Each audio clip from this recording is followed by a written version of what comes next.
Hello guys, मी तुमची मराठमोळी दुनियामधली राणी.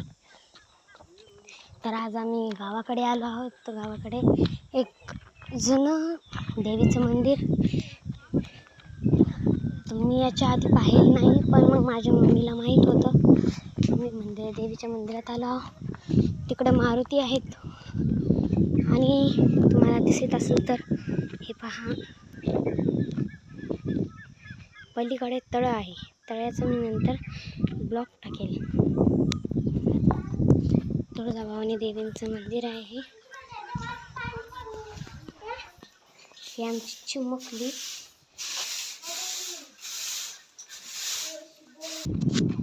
तळ्याकडे जात आहोत आता आपण. हे नेवळीचं सर्वात मोठं तळ आहे.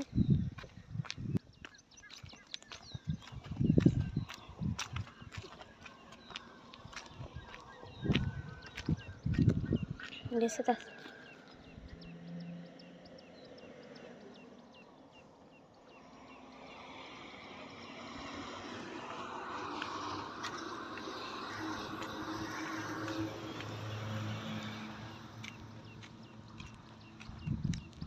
Wow, what a beautiful. किती सुंदर दिसते तळं. हा नजारा खूप सुंदर आहे. गावाकडची मजाच असते ती.